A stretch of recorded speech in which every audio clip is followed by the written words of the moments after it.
Okay, and back in 2018, the National Crime Agency began whining that the use of end-to-end encryption in online chat applications like WhatsApp and Telegram were causing them major limitations on intelligence gathering. And this kind of commentary has been rumbling on since then.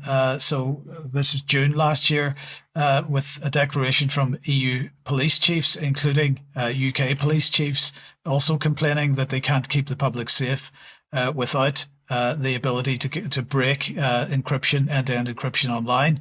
Well, nearly 3 years ago, Apple began rolling out what they called advanced data protection, which provides end-to-end encryption on data stored on Apple's cloud platform, iCloud. The functionality came to the UK finally about a year ago or so.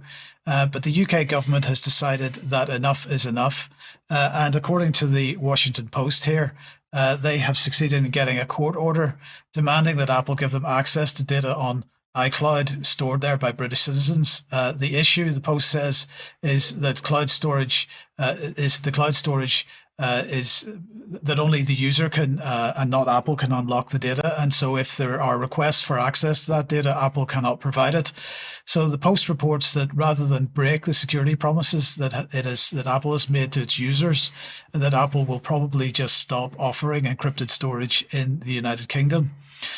In the meantime, though, Ofcom has now, because if we're worried about surveillance, which also is part of the censorship agenda, Ofcom has published its requirements under the Online Safety Act for anyone running an online forum, for example, the UK's community website, or any platform that provides what they call a user-to-user service.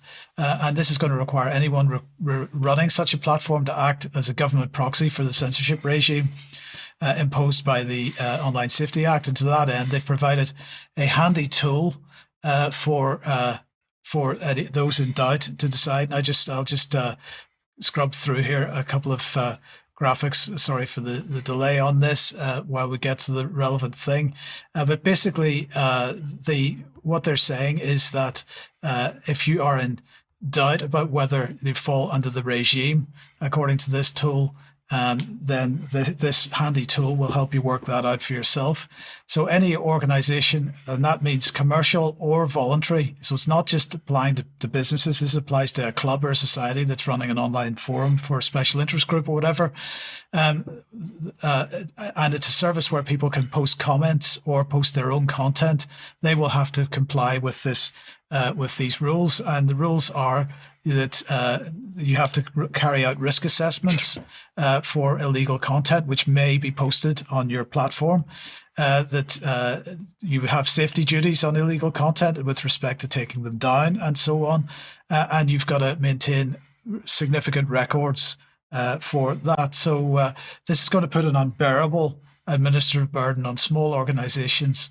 And I think the clear intent there is that those organizations become untenable.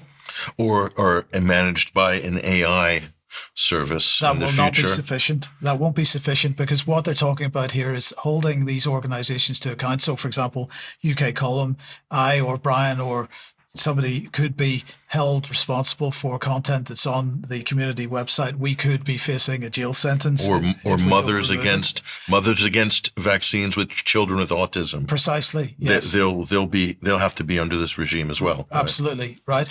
So Ofcom says that this only applies to social media platforms or online discussion forums where users can discuss things with other users. They say it doesn't apply to comment sections on blogs or news articles, for example. But even here, it's vague. So as this Register article is pointing out, they asked Ofcom what happens when someone posts comments to a blog which are unrelated to the content of the blog. It's quite often that something appears that's completely off topic. So say you're writing about the Ukraine war and somebody posts something which is considered illegal content about immigration, for example. Ofcom said, well, content will be exempt if it comprises comments or reviews relating to provider content. The Act makes no mention of how closely connected the provider content to the provider content that the comment must be to benefit from this exemption. So in other words, they're not giving any guidance on this whatsoever. So they are, as I say, now requiring people that are running It could even be people that are just simply bloggers to become proxies for government censorship. So you mean even if you have a public comment section, Yes. even though it's public, Yes. it's not private. It's That's not. correct. It's not user to user. It's public No, facing. it is user to user because it's comments in the sense But that it's public facing. Yes, it is. Yes. So it's just part of a conversation around an article, right? That's That's right. how we look at it as normal, sane people who've actually been using the internet for like 30 years, Yes, right? yes, That's how we look at it. That's right. But government doesn't look at it that way, do they? They look at public comments under an article as threatening Correct. and must be policed. So any agent provocateur can come on and sabotage any article, any post. They could even be part of a government intelligence or influence op, like paid for by USAID, as an example.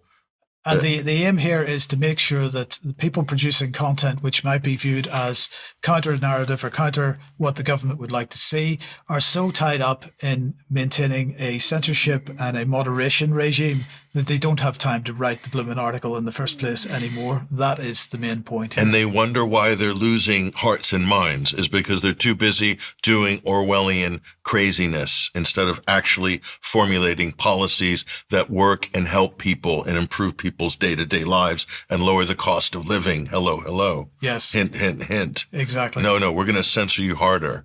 We're going to make you moderate and self-police and do risk assessments on people commenting on blog posts. This is utterly ridiculous. It is. More and extra. Let's move on.